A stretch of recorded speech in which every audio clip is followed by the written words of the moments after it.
Anda kembali bersama kami pemirsa dan di segmen ini kita akan mengulas sejumlah informasi seputar market. Tapi kami hadirkan dulu market spotlight pemirsa. Ada laba bersih dari emiten batubara Dwi Gunalaksana Tbk atau DWGL yang mengalami kenaikan 657% di sepanjang tahun 2024 lalu. Sahamnya pun melesat hampir 7% sehari atau dalam perdagangan Selasa kemarin.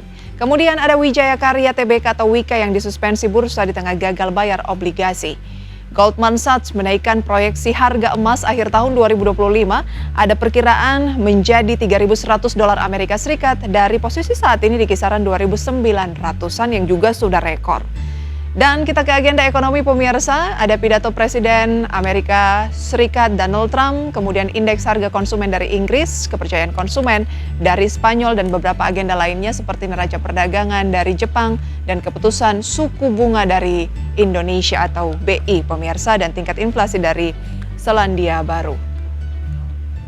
Ada agenda emiten di antaranya rapat umum pemegang saham dari DNAR, kemudian juga ada BRAW, Rupo obligasi berkelanjutan Wika, kemudian Rupsu sukuk Mudarabah berkelanjutan dari Wika.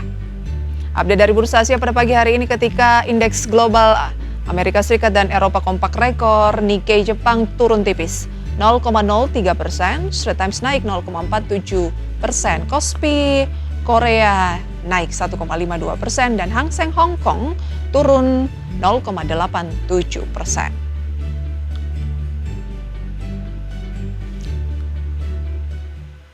Ya pemirsa, Presiden Prabowo Subianto memastikan akan melanjutkan program hilirisasi melalui pelaksanaan 15 mega proyek di tahun 2025. Dan Prabowo menegaskan hilirisasi perlu dilanjutkan agar kekayaan sumber daya alam Indonesia dimanfaatkan secara optimal demi kesejahteraan bagi masyarakat. Presiden Prabowo Subianto memastikan pemerintahan yang dipimpinnya akan melanjutkan program hilirisasi yang digencarkan pada masa pemerintahan sebelumnya. Prabowo bahkan menyebut bahwa hilirisasi akan dimulai dengan pelaksanaan 15 mega proyek di tahun 2025. Minimal 15 proyek, mega proyek yang miliar-miliar dolar kita mulai tanpa kita minta investasi dari luar negeri.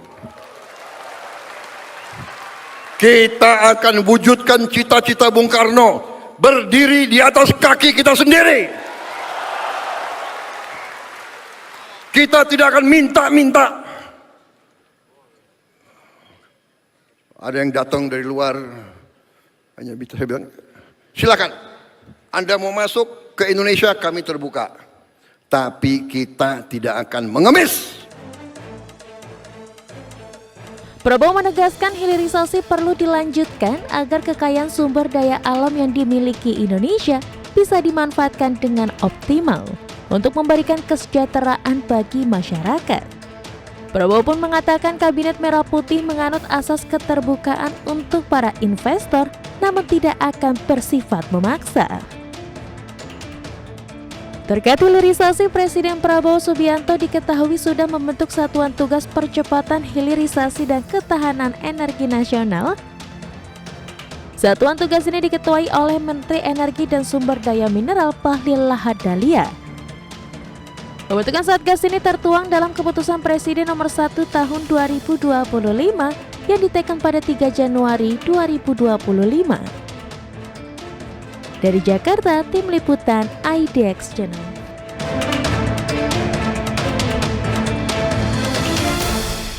Itu dia pemirsa, hilirisasi industri pertambangan dinilai dapat berdampak pada harga saham emiten pertambangan. Hilirisasi juga dapat meningkatkan nilai tambah dan daya saing produk sehingga dapat meningkatkan posisi negara dalam perdagangan global. Untuk itu hari ini kita akan membahas peluang saham tambang di tengah kelanjutan program hilirisasi bersama Pak Chandra Pasaribu, Head of Research Analyst PT Yuanta Sekuritas Indonesia. Selamat pagi Pak Chandra. Halo, selamat pagi. Terima kasih Pak Chandra sudah bergabung bersama kami pada pagi hari ini. Kalau melihat di tengah penguatan IHSG pada pekan ini, memang kita lihat prospek saham pertambangan seperti apa sih? Karena memang sektor-sektor lain tampak masih lebih unggul. Saham pertambangan ya harusnya tetap merupakan fungsi terbesarnya atau harga komoditi ya. Dan kita tahu sejauh ini harga komoditi itu kelihatannya agak picking off ya atau turun dari puncaknya termasuk yang batu bara sih sebenarnya ya, dan minyak bumi. Sedangkan yang relatif masih kuat belakangan ini ada di emas, nikel mungkin relatif stabil, nggak berubah ya. Jadi kelihatannya memang fungsi utama tetap ada di harga komoditi. Sejauh ini kelihatannya sisi energi mungkin agak cenderung lemah ya, karena memang ada ketakutan terhadap price war secara global, sehingga mungkin akan sedikit banyak mengerem pertumbuhan global sih. Baik, masih lebih concern ke harga komoditasnya begitu ya. Nah, barusan kita simak Pak Chandra dan juga pemirsa, Presiden Prabowo ini kan akan lanjutkan 15 mega proyek hilirisasi yang menjadi proyek utama juga di pemerintahan sebelumnya begitu. Nah, sejauh mana bisa jadi angin segar mungkin untuk khususnya saham-saham di bawah Mind ID seperti Antam, PTB ACS? Iya, saya pikir mungkin hilirisasi itu program diteruskan mungkin secara semangat mungkin bagus ya. Artinya memang kita mencoba mendapatkan value added yang lebih panjang. Tapi perlu diingat bahwa kita nih kalau dalam proses hilirisasi mungkin baru sampai di tahap lulus SMP kali ya. Karena kita kan baru pemurnian nih ya. Dan sejauh ini pemurnian itu atau smelting itu harusnya sih value added-nya masih rendah. Value added yang tinggi akan muncul pada saat kita terus turun ke arah produk jadi ya. Jadi seperti baterai, terus kemudian menjadi EV gitu. Dan disitulah muncul value added yang lebih besar. Makanya saya bilang tadi kita kayaknya baru lulus SMP nih, karena baru pemurnian gitu. Jadi ini masih dalam proses yang lebih panjang, dan mungkin secara sektor tambangnya sendiri mungkin relatif value added-nya akan bergeser justru di hilirisasi atau di downstreamnya. Jadi tambangnya sendiri mungkin ya akan menikmati dari sisi volume, tapi kalau misalnya perusahaan tambangnya tidak punya investasi lanjutan di downstreamnya, mungkin dia akan begitu-begitu aja sih. Baik, semangatnya bagus dan ke depan juga kan disampaikan bahwa akan tidak tanggung-tanggung, akan sampai pada level end user. Tapi sejauh ini Anda melihat jalan ke sananya itu kita masih di tahapan kalau anak sekolah tuh kita SMP, pemurnian begitu ya.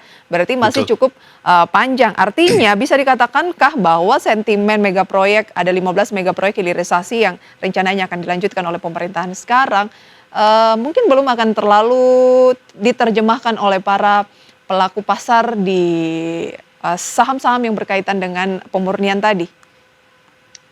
Harusnya sih begitu ya. Jadi makanya yang variabel yang lebih terutama menjadi harga gitu, karena dari sisi industri hilirisasi downstream ini masih di dalam proses lah ya. Kita mungkin udah menuju arah yang benar, cuman balik lagi tadi kan Pak Presiden ngomong kita nggak mau tergantung sama asing gitu ya, which is sekali lagi semangatnya bagus, tapi perlu diingat bahwa kalau kita mulai bergerak ke arah yang less commodity ya, artinya kita masuk ke baterai atau kita masuk ke EV atau even di sektor energi, batu bara dilikuifasi menjadi energi berubah, itu semua melibatkan teknologi. Pertanyaannya apakah kita punya teknologinya atau enggak? Kalau kita nggak punya teknologi, mau nggak mau kita akhirnya cari partner dari luar negeri. Baik. Nah, di tengah kondisi ini yang semangat kita bagus, tetapi untuk menggapai tersebut jalannya masih cukup panjang, tantangannya masih cukup banyak, apalagi kalau mau menjadi produk end user atau produk akhir begitu ya. Apa rekomendasi Anda untuk saham-saham seputar pertambangan? Kita cross check terlebih dahulu datanya seperti berikut ini pemirsa. Kami mengambil khusus yang di bawah Mind ID dulu yang terdaftar atau tercatat di Bursa Efek Indonesia. Ada Antam, sepekan terakhir itu sempat melesat 11%. Kalau dikaitkan dengan harga komoditas mungkin erat kaitannya karena emas lagi rekor. Kemudian kalau year to date atau sejak awal tahun itu sudah naik 2%. Bukit Asam atau PTBA sepekan terakhir naik hampir 3% dan masih minus 2% kalau berbicara year to date. Timah juga naik pemirsa 3,57% sepekan tapi turun 1,69% year to date, dan ada Vale atau Inco yang naik 10,33% sepekan tetapi secara year to date masih turun 17,5%. Bagaimana menakar prospek dari saham-saham ini? Mana yang menarik menurut Pak Chandra? Balik tadi ya, jadi kita akan coba lihat di harga komoditi sendiri. Jadi memang kelihatannya emas yang paling menarik lah ya. Jadi derivatif ini makanya tercermin mungkin di Antam gitu, karena dia yang relatif paling dekat ada di pertambangan emas gitu. Sedangkan mungkin kayak batu bara kita tahu Harga batu bara sendiri belakangan ini agak turun ya, mendekati harga 100 US dollar per ton melemah gitu. Jadi artinya sentimen positif terhadap PTBA menjadi lebih kecil lah. Timah sendiri kalau kita lihat agak cukup besar tanda tanya buat saya sebenarnya. Kenapa? Karena di Timah sendiri kita kan dominan sebagai produsen terbesar ya di globally. Tapi kita tidak punya kontrol terhadap harga gitu. Jadi agak aneh tuh. Harusnya justru kalau kita bisa secara garis besar mempunyai kontrol terhadap harga, harusnya value added atau kontrol terhadap harga saham di Timah menjadi lebih positif. Tapi sejauh ini itu belum kejadian. Nah, kalau di kita sih sebenarnya dari sisi kita lebih senang memang yang mineral ya. Mineral itu berarti dua ya, non energy, which is basically nickel sama emas ya. Jadi kalau di nikel itu sendiri kita agak sedikit berharap sebenarnya dengan ekosistem EV ya yang mungkin sedikit banyak didorong oleh pemerintah untuk berkembang lebih cepat. Baik, jadi kalau dilihat dari keempat saham tadi, yang prospektif mungkin Anda merasa saat ini kalau berbicara komoditas ya Antam, kemudian Vale atau Inco. Yes, betul. Ya, Baik. Inco, betul. Nah, kabar terbaru adalah Goldman Sachs ini menaikkan proyeksi harga emas dunia akhir tahun 2025 katanya paling tidak bisa ke 3.100 dolar Amerika Serikat per ons begitu ya. Sementara sekarang kan juga sudah rekor di kisaran 2.900-an. Berarti masih ada peluang kenaikan lebih lanjut. Nah, bagaimana arah Antam setelah 1 minggu terakhir juga sudah melesat 11%? Harusnya kalau misalnya sentimen positifnya terus berkembang sih akan punya peluang untuk tetap naik ya. Dan ini juga berarti untuk saham yang di luar BUMN ya, termasuk MDKA gitu yang relatif atau BRMS yang ada di ekosistem emas yang sama. Dan mungkin MDKA dan BRMS itu exposure terhadap pertambangan emas mungkin sedikit lebih besar dibandingkan Antam. Antam itu kan agak mix ya, ada beberapa komoditi mineral yang lain gitu. Jadi mungkin akhirnya refleksi kalau misalnya kita mau betting on harga saham, on harga emas, mungkin harga saham di MDK atau di BMS mungkin punya korelasi yang lebih tinggi dibandingkan dengan Antam. Baik, kalau mau memilih komoditas saat ini khususnya emas lebih baik ke MDKA dan PSAB yang emasnya lebih banyak dibandingkan dengan Antam begitu ya, karena Antam mungkin lebih banyak juga di nikel ya. Ya, betul. Baik, singkat saja kalau Vale kira-kira rekomendasinya bagaimana, Inco? Kalau Inco sebenarnya agak lebih ke jangka panjang ya. Belakangan ini memang harga nikelnya juga belum terlalu bagus ya. Jadi mungkin tapi sebenarnya mereka ada di posisi yang cukup baik untuk si ekosistem EV itu sendiri sih ya. Jadi seperti termasuk di situ MBMA sama NCKL sih sebenarnya. Tapi balik lagi mungkin sentimennya agak sedikit negatif karena di sisi EV-nya sendiri kan permintaan lagi agak sedikit melambat ya. Tapi kalau kita lihat di dalam negeri sih sebenarnya kalau dari BYD volume penjualan sih cukup bagus ya. Kita berharap mungkin kita ada di early stage adaptasi di mana mungkin masih tetap ada pertumbuhan sehingga bisa menolong manufakturisasi termasuk hilirisasi di EV sih. Baik. Dan berdasarkan data pembukaan perdagangan, Inco pada pagi hari ini turun 1%, sementara Antam mengalami penguatan pemirsa di awal pembukaan 1,29%. Sementara indeks harga saham gabungan pemirsa saya sampaikan sedikit juga masih melesat 1% di 6.855, namun sedikit sudah mulai turun pemirsa ya. Sekarang turun sekitar 0,25%. Nanti akan kita ulas ya Pak Chandra, berikut juga rekomendasi saham dari Anda. Usai jeda pemirsa, tetaplah di Market Buzz.